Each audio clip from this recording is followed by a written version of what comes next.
A figura de Melquisedeque é uma das mais enigmáticas e fascinantes das Escrituras. Ele aparece de forma breve, mas carregada de significado.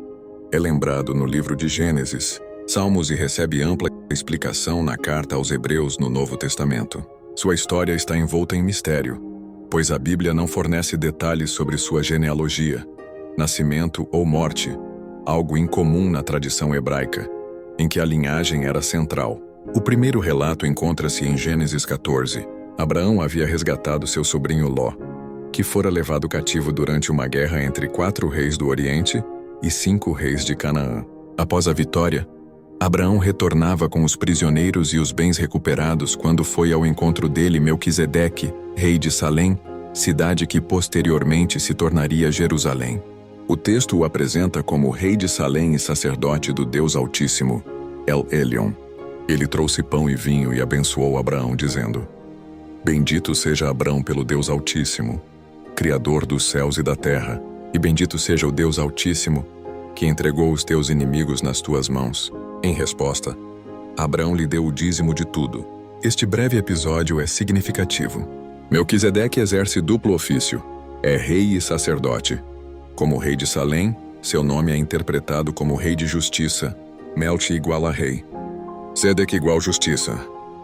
E como governante de Salém, significa também rei da paz. Sua bênção sobre Abraão e a aceitação do dízimo demonstram sua posição superior no contexto espiritual. Mesmo sendo Abraão o patriarca da aliança, reconhece em Melquisedeque a autoridade sacerdotal legítima.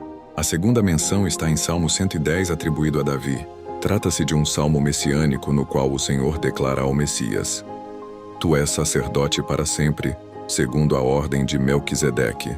Aqui Melquisedeque é citado como paradigma de um sacerdócio eterno e distinto do Levítico, pois antecede a lei mosaica. Isso indica que o Messias, descendente de Davi, não seria sacerdote da linhagem de Levi, mas de uma ordem superior, representada por Melquisedeque.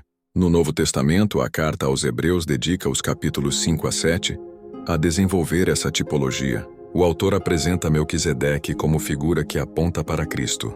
Ele destaca que Melquisedeque não tem genealogia registrada, não tem princípio de dias nem fim de vida, sendo feito semelhante ao Filho de Deus e permanecendo sacerdote para sempre. Isso não significa que fosse literalmente eterno, mas que sua ausência de registros bíblicos simboliza um sacerdócio que não depende de herança ou linhagem. Hebreus também explica que o sacerdócio de Melquisedeque é superior ao levítico. O argumento é que Abraão, pai de Levi, entregou o dízimo a Melquisedeque e foi por ele abençoado. Isso implica que, de forma figurada, os levitas, descendentes de Abraão, reconheceram a superioridade desse sacerdócio.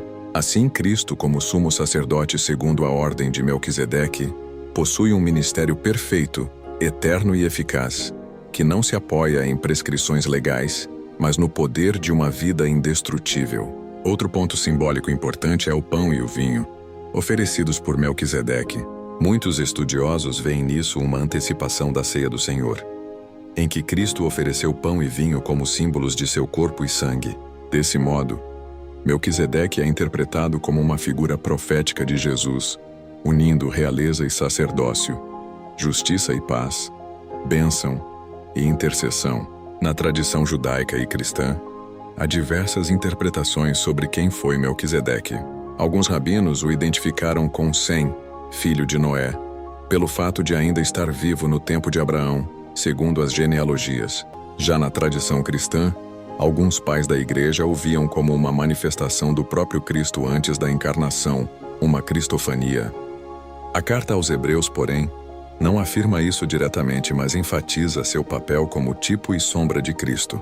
Assim, Melquisedeque permanece como um personagem-chave para a compreensão do sacerdócio eterno de Jesus. Ele representa um modelo de serviço a Deus que antecede a lei, transcende a linhagem levítica e aponta para a obra redentora do Messias. Ao abençoar Abraão e receber dele os dízimos, estabeleceu-se como sinal de que o plano de Deus não se limitava a Israel, mas abrangia um sacerdócio universal, ligado à justiça e à paz. Em resumo, a história de Melquisedeque, embora breve, é de profunda relevância teológica.